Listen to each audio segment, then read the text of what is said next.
You're watching the AM show, and we've just finished our AM talk, getting ready for other conversations.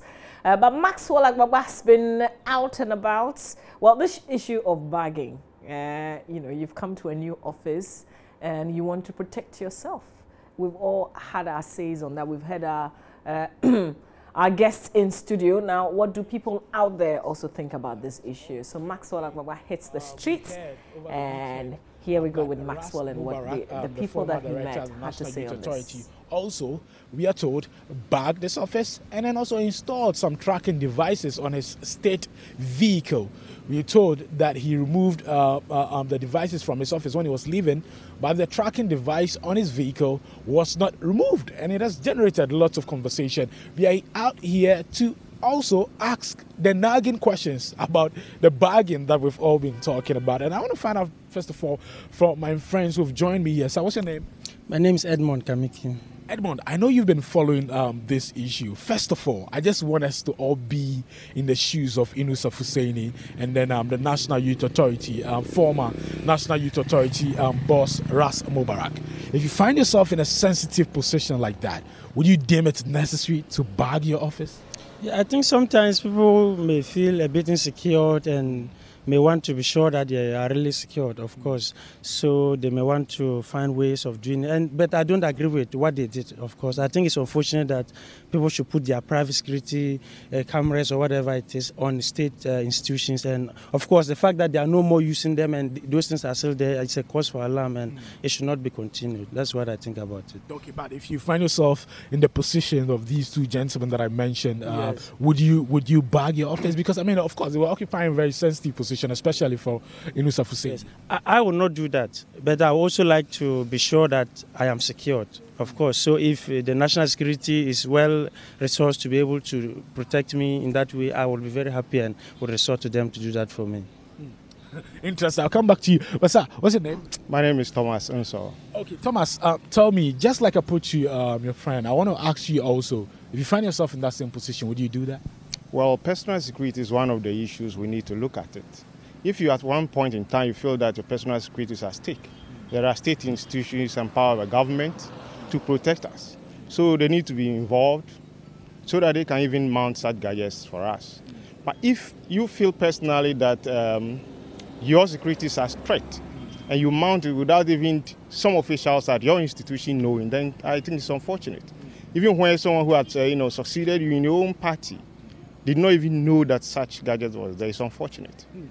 Interesting. Now let's come to the crux, of the matter. There are some people who think that, okay, it would have been fine if it was an open camera. So we're talking about like a CCTV camera, for instance. So you enter the office, you see it fixed there, and you know that, okay, there's a CCTV, device inside this office. There are some people who are questioning, the overt and covert, nature of what we're talking about. Do you think it should have been an open device? Yeah, I think there is a lot of sense to which people who are proposing that it should have been an open device, because this is a public institution or this is a public car. So if you have an open thing where people can see and know that they are under surveillance, I think it makes sense.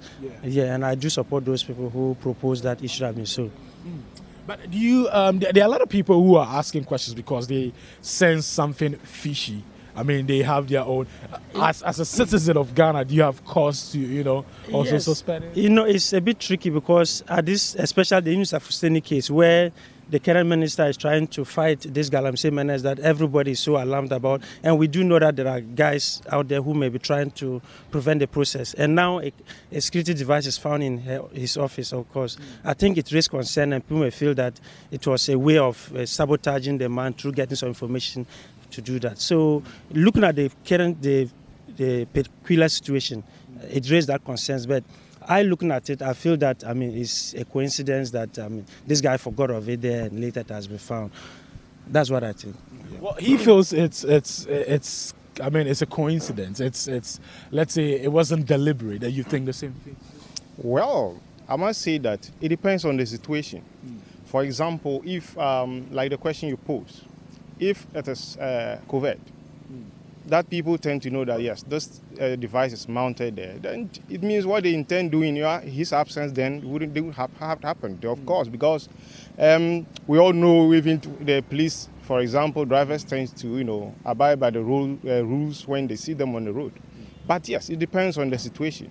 There are instances where you want to uncover what is happening in your absence. Yes, so you need to hide this device in order to get the information. But a situation where the office, which is an official place for the state, you don't take it to be personal. At least you should have even confined in some officials at your outfit for them to be aware. In your absence, where it's a situation where he claimed he forgot, they would have reminded him that he left such a device there. So, but it has created opportunities for us to learn, because individually or being an official, it then boils down to whether you should have a personal device to monitor your own security or inform state institutions who are mandated to protect us to do so for us.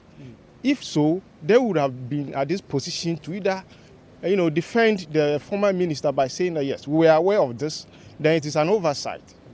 So that it wouldn't be as if, like this current menace of Galamsey, that perhaps I might not know whether it was deliberate, he left it there or not. But the institutions would have been up and doing by knowing that, yes, the former minister may have mounted something that was for his own private security. Yeah. But a current situation where we have found that the device is still there, then the institutions would have come to defend him. So it is a learning process for us to engage security state institutions who are paid for us to protect us. Interesting. Now, finally, before we wrap up with this conversation, now this attitude of people personalizing, state properties, we've had it over the time when, some people take over government bungalows. Sometimes when the structure is even painted blue, they come in and say, no, I like red, so they paint it red to suit their own style. This attitude of personalizing state properties and, state logistics, what do you think should be the way forward for this? Well, I think if you're a state official and you are given a bungalow or something, you may want to make it look the way it is that should fit your... Customize it. Customize whatever. But my concern is using state resources. I think that should not be at the expense of the... And this conversation will certainly continue.